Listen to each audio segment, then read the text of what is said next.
Welcome to the Workology Podcast, a podcast for the disruptive workplace leader. Join host Jessica Miller-Merrill, founder of Workology.com, as she sits down and gets to the bottom of trends, tools, and case studies for the business leader, HR, and recruiting professional who is tired of the status quo. Now here's Jessica with this episode of Workology. We're talking about how to expand employment opportunities for people with disabilities. Technology that is accessible plays a big role in that, and there is a great program in Silicon Valley that is leading the way, driving discussion and conversation among some of the biggest, brightest, and most interesting technology providers on how to make the employment process more successful with technology. This podcast is sponsored by Clear Company, and this particular episode is part of our Future at Work series in partnership with PETE, the Partnership on Employment and Accessible Technology. Today I'm joined by Jim Fruchterman. Jim Fruchterman is the founder of Benetech, a nonprofit that empowers communities with software for social good, uniting two worlds, the social sector and Silicon Valley. They work closely with both communities to identify needs and software solutions that can drive positive social change. Jim is a former rocket engineer who has also founded two successful for-profit high-technology companies and has received numerous awards, including the MacArthur Fellowship and the Skoll Award for Social Entrepreneurship in recognition for his work. He is a distinguished alumnus of California Institute for Technology, or Caltech. Jim, welcome to the Workology Podcast. Delighted to be here, Jessica. Talk to us a little bit about your background. Before you go, I will say you're not the first rocket engineer that I've had on the podcast, but I would love to hear about your journey to where you are now. Okay, and of course, I have a perfect record because my only rocket actually blew up on the launch pad, so I am 100% successful at failing to launch a rocket, at least more than the first, top two-thirds of it. So my background is, so I'm a nerd. I went to Caltech because that's nerd mecca. Became an engineer. Went to Stanford to start a PhD program because I thought I'd be either a scientist or or an astronaut. But there's this thing called Silicon Valley going on, and so I took a leave of absence to join the first private enterprise rocket company, and I was their electrical engineer. Unfortunately, the rocket blew up, and I came back, and instead of restarting my PhD program, I started 7 high-tech companies in Silicon Valley, and only 5 failed. And the 2 that actually worked were both in the AI machine learning area, some of the early companies in that area, because we made a machine that could read anything, and that had great commercial applications. But when I pitched our venture capital board on why with disabilities to our otherwise expansive product line, they vetoed the project. A $1 million a year market just didn't make sense to them given their $25 million investment in our company. So as a result of that, I started a nonprofit on the side to actually make reading machines for blind people, and that took over my life. So I now spend almost all of my time in the nonprofit sector helping people who want to change the world for the better understand Silicon Valley, understand what technology can do for them, translate, and when there's a big gap, help set up a new company, albeit a nonprofit one, that can help solve that problem that maybe Silicon Valley will never get around to because there's not a big market in human rights or helping disabled kids or helping environmentalists or whatever the social cause might be. One of the focuses for Benetech, which is the nonprofit that you've been talking about, is helping people with disabilities find employment opportunities. Can you tell us more about Benetech and how you are partnering with forward-thinking employers to build a strong business case for hiring people with disabilities? Sure. So job is to be in this place between the social sector and the tech community, Silicon Valley. And so our job is often to dig into problems that companies are facing. So I'm often in conversations with major tech companies when they get sued over some technology that people felt was discriminating against them. Of course, I think our favorite sort of things to do with the tech industry is how to help them build better products so that they don't get sued and their customers are delighted with the products they build. So that means we've worked a lot on accessibility. Accessibility as it affects education, accessibility as it affects employment. We've written tons of software products for people with disabilities. We've worked with the publishing industry to make it easier for their ebooks to work for people with disabilities. We've worked with and software application makers on how to make their technology better for people with disabilities. So in the case of disabilities, we're sort of Silicon Valley nerds who also understand the variety of needs that are faced by people who are experiencing disability, by kids that find themselves with different kinds of challenges, or people as they age. Benetech published a significant report, which we're going to link to in the transcript of this podcast, in November of 2018 on the subject, featuring a number of key learnings that you guys found around employment for people with disabilities and technologies. Can you kind of walk us through a few of those? Sure. And essentially the challenge that was given to us by one of the largest donors in the disability field, so a wealthy family that has a family member with a disability, was how would you increase the employment opportunities of people with disabilities by a factor of 5 or 10? So sort of the typical, big, hairy, audacious goal sort of thing that people like that throw down. And so what we did is we dove into talking to major employers, small and medium enterprises, the gig economy. We talked to technology for the HR and sort of human capital fields, and we came away after all those conversations. And of course, we talked to a ton of people with disabilities. We came away from those conversations with about 5 headlines. Right. The first headline is tech has taken over pretty much all of the HR processes of all these levels of business.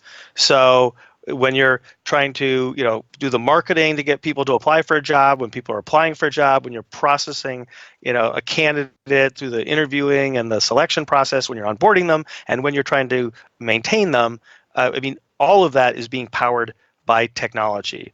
And the related piece to that is that machine learning is everywhere in that process. Every single distinct task that we could identify in the sort of human capital management tech ecosystem, there's a startup or 10 who are actually promising to use machine learning to do it better, to do it cheaper, to do it faster. And a side note, these vendors are generally very clueless about diversity and inclusion. We'll come back to that later. Another big issue, accessibility is still a big problem. While consumer-facing companies have pretty much made it part of their standard suite of things they do technically. So they obviously work in security and privacy so that their customers or users or clients' data isn't leaked. But they also work on accessibility so that people with disabilities can use their product. While that happens on the consumer-facing side, it doesn't tend to have carried over into the recruitment area, and things are far worse on the internal system side. So you might be a person with disability who can get a job, but then when you land inside a company and they say, okay, and here's the toolkit that you're going to use to do this job, and suddenly you find that you can't. Next piece, the data is lousy. We really don't have very good data, and of course, it's very difficult to solve a problem well when you don't understand it. And obviously, more data, better data helps you understand the problem so you can begin to actually make progress against whatever your objective is. The last observation we made is there's a very exciting movement going on throughout certainly almost all large employers, which is the diversity and inclusion movement. And the exciting thing about this is that in the main, people have moved beyond compliance, EEOC, as sort of a requirement to do business. People actually see diversity and inclusion as a giant business asset that makes their company more powerful. If we can get more women in our workforce, maybe our product won't be terrible for women, or this more diverse population that actually represents the markets we're going after. Unfortunately, I'd say it seemed like at least half the diversity and inclusion programs I was talking to didn't include people with disabilities in their definition or programming around diversity and inclusion. And so people still see the hiring of people with disabilities through a compliance lens which is much the way they saw hiring racial minorities 20 or 30 years ago. And I think, obviously, for the employment opportunities of people with disabilities to really shift in a dramatic way, they have to be fully seen as a business asset rather than a compliance issue. You said a couple things. I mean, there's a lot of good information here, but a couple things really are top of mind. First of all, I love that you're talking about machine learning. And as someone who has started and founded 7 different companies that are focused in machine learning and AI, I feel like you're uniquely qualified to kind of talk about how it's being applied in the HR and recruiting space, and not to mention all the work that you guys have done at Benetech with the research. So I appreciate those insights there. The other thing that I find very interesting is the compliance piece that you're talking about, because I do agree with you. A lot of people want to say, okay, OFCCP now required to look at people with disabilities, but not a lot of companies are looking at diversity inclusion. Like when I look at some of the Silicon Valley companies that publish their diversity results, people with disabilities aren't included in that reporting. So you want to dive into those 2 areas a little bit more? Yeah, let's talk a little bit more about that. So as a machine learning experienced person, I was kind of surprised both by how extensively machine learning and AI is being applied and how sloppy people were about things that people know about machine learning. And the classic example is sort of like garbage in, garbage out. If you train the machine on bad data, you get bad results. If you train the machine on heavily biased data, the machine faithfully replicates the heavily biased data by making heavily biased predictions. And so everybody who works in machine learning should know these things and be testing for them and controlling for them, because they're all the known aspects of what people call artificial intelligence, because frankly, computers are still dumb as bricks, but they're really good and really fast at sort of recreating whatever you feed them. So, we have some famous examples, right? I mean, Amazon tried to completely automate their resume screening process, and the tool so extensively discriminated against women that they could not fix it. And Amazon is not known for being a sort of a touchy-feely kind of company, and if they felt it was so egregiously bad they couldn't fix it, that says something very serious. And I think what we're seeing, though, is that the training data that goes into these AI systems that are being trained for HR processes is almost always dominated by a workforce that is less diverse than the workforce that we want to get to. Probably less diverse than the workforce that we're sort of legally obligated to have, because maybe our workforce reflects discrimination in the past that would be illegal today, or was illegal in the day but was never mediated. So one of the funniest articles that I read was a company came into an AI company came to an employer and said, "What's your biggest hiring and recruiting problem?" It's like, we can't find great salespeople like our current salespeople, and they train the data on the top 30 salespeople, and the machine learning device said, "Well, you should hire more guys named Jared who played lacrosse in high school," because that's what the patterns were that they found in the data that were most pronounced. Because I don't know, maybe 8 guys in a frat had joined the company at some point, and that was the biggest signal they could find in what made a great salesperson. And that's not how we want to actually staff the workforce of the future. Is by these very narrow and in some ways incredibly stupid patterns that the machine learning can understand. I don't even know how to respond to that. That is scary. Well, and the challenge is that the vendors, and I mean I've been a vendor, right? So I know making claims, but I'm always cautious about making claims that either I know are false. I think that's a very bad idea as a business person, or should know are false, or have been told are false, and I don't actually look into it. And so the example of these vendors being told, your machine learning tool discriminates against women.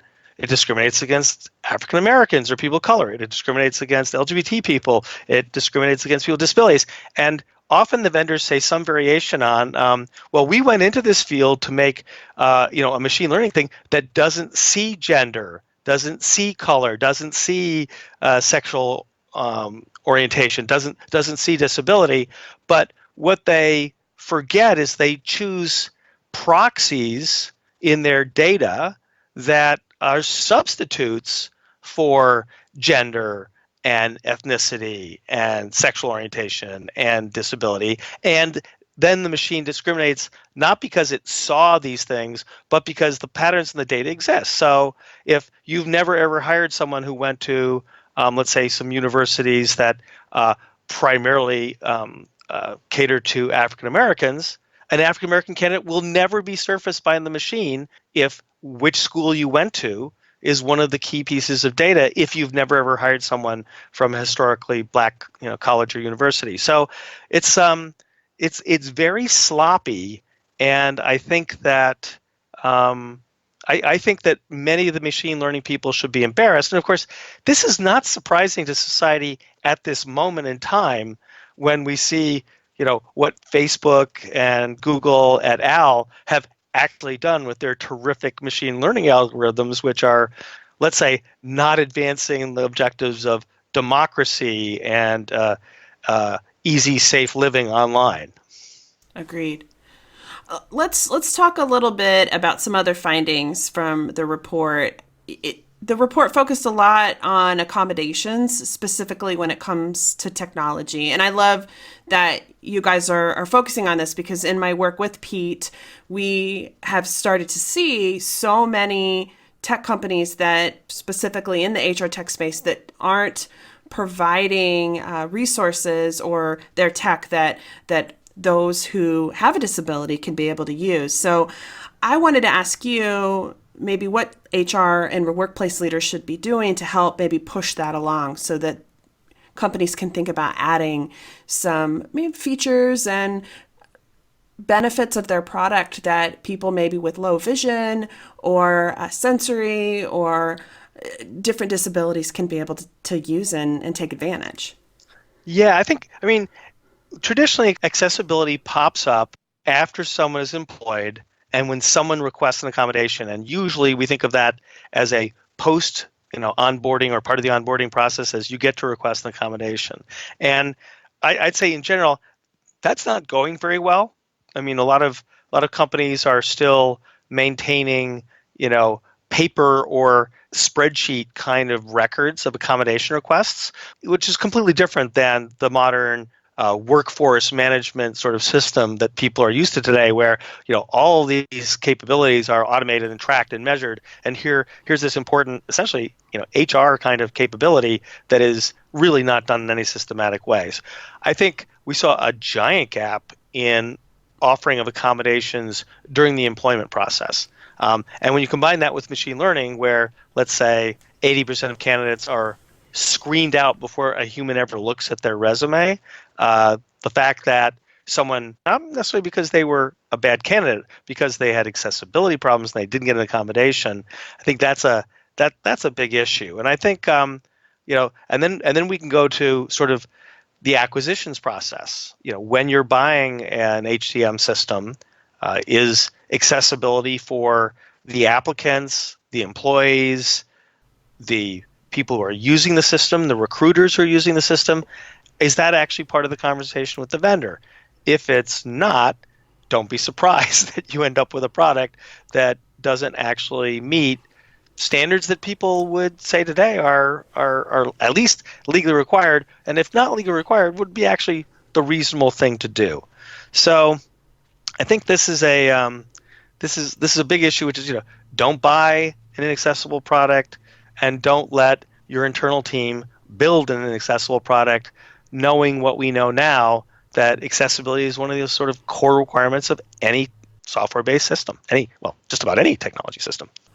So Josh and I spoke last year at the SHRM Talent Conference, and we talked about accessibility in the workplace and technology, and we had two different sessions, which was fantastic, and we had a lot of good discussions.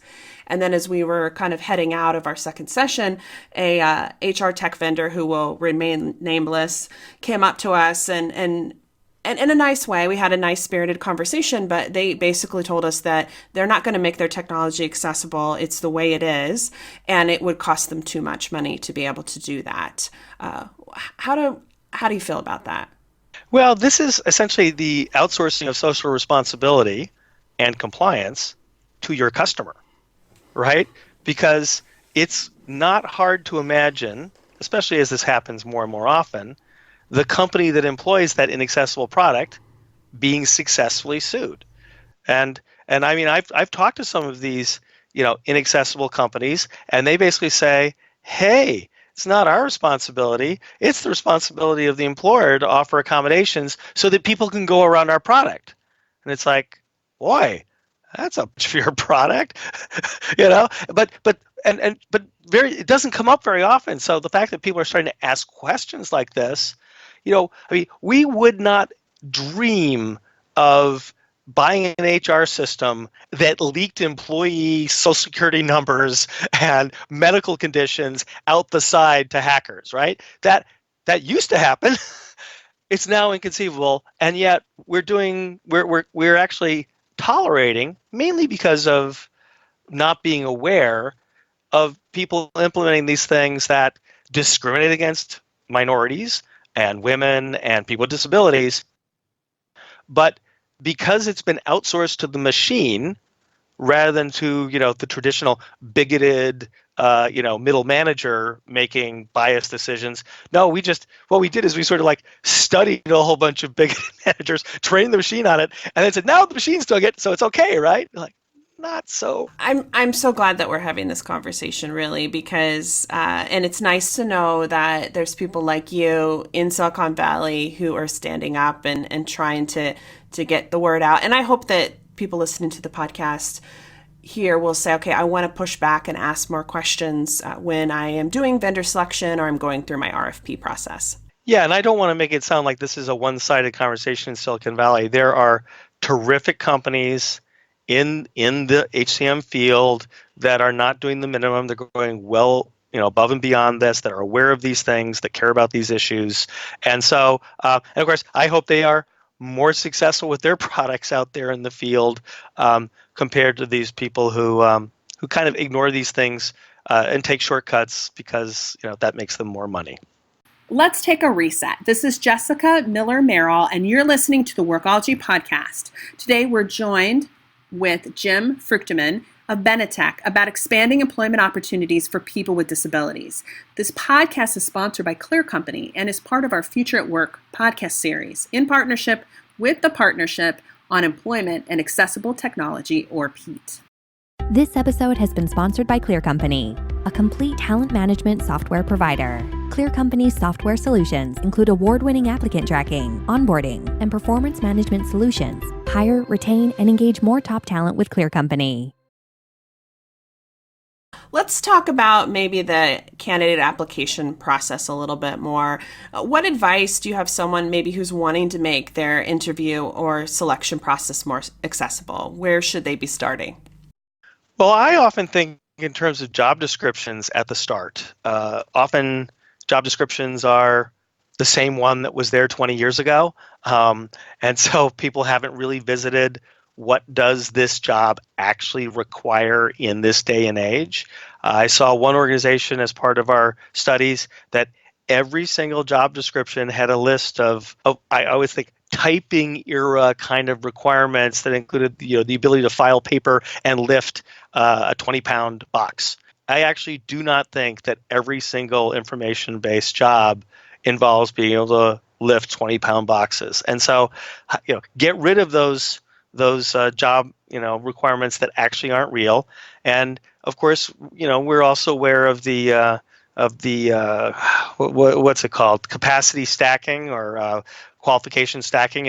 I need to pay more to get the person I need, so I'm going to add an extra 6 qualifications so I can actually justify the price point for this job that actually doesn't require those things. So sometimes these issues do run afoul of, how people actually work the HR system. But I do think, seeing what the job description is, if you do use a heavy automated kind of front end, like these video interview tools that scare the living daylights out of me, think about offering accommodations at the front end so that someone who might run into a tool that they can't use, and if it's an app, the odds that a lot of people with disabilities can't use it are pretty high. Offer an accommodation up front so that you're not you basically just aren't throwing people out before they even get a chance to actually apply. So those are a couple of the top 2 points that I would say as part of that process. I also will ask you about timed assessments, because I feel like in my work with Pete that's also been an area that individuals who are in the hiring process that might have a disability, they don't fare well with timed assessments. Yeah, no, I mean, actually, longer time on assessments is one of the top accommodations that people with disabilities are offered. So that's just part and parcel of the accommodation. I mean, one of the other things that we do is we run the largest library for people with disabilities online, right? So we're helping high school and college students, and so longer time on tests, alternate media. So if something is purely visual, there should be a textual equivalent. If something is purely audio, there should be a textual equivalent, because you might have people who are blind or deaf, but actually the biggest crowd of people who are likely to be applying for jobs with disabilities that need help or accommodations are people who probably have invisible disabilities that aren't disclosed. And for them, let's say someone with a learning disability, getting 50% longer to complete a test could be, finding the person who'd be God's gift to that job, but their particular disability gets in the way of passing a timed test. Your work and research has touched a great deal on HR technology, and a lot of that stuff's kind of behind the scenes. For the HR technology founders and leaders and developers who are listening, do you have any other advice for them on how to maybe think about accessibility for the technology as they're building out, or that artificial intelligence or machine learning that they're putting in to their products? 80% of the battle is awareness, right? There should not be a requirement for HR professionals to become super duper machine learning experts, right? They should look to, whether it's their IT teams or their vendors, they should be looking to them and say, how do these products help us meet our objective of a more diverse workforce? And especially given that we are trying to do extra outreach to these, more diverse groups. And so just by asking those questions, I think that's the majority of the battle. There's a huge amount of peer learning. Surprise, the people who you trust the most to give you, the news you can use, are the people who've been through it before. And so groups like Disability In, which is the main association of employers who've made, above and beyond commitments to employing more people with disabilities. It used to be called USBLN. They're a great place who've actually said, here's how I implemented a program to hire more veterans, right? Which often involves hiring people with disabilities because of the veteran experience over the last 20 years. And so I think a lot of these things are just being on top of it, asking the question, asking the vendor to show how this tool is actually going to be usable by, not only the people who have the disabilities that are kind of obvious that you might think of, but also might, accommodate the people with the invisible disabilities, but still need, something extra that allows them to actually demonstrate the value they can bring to the business, instead of focusing on the fact that they use a wheelchair or they need a work break every 2 hours or whatever it might be. Well, thank you so much for taking the time to come and talk with us. This has been a really great conversation. I wanted to ask you where people can go to learn more about Benetech and connect with you and your team. Well, Benetech's website is benetech.org, and that's short for beneficial technology. So it's just benetech.org. And so we do a bunch of technology for people with disabilities. We do a lot of other technology for social good, and we're always eager to help, the tech industry do a better job and to help people with disabilities get better opportunity to education, employment, and full inclusion in society. I love it. Thank you so much, Jim. Glad to be here.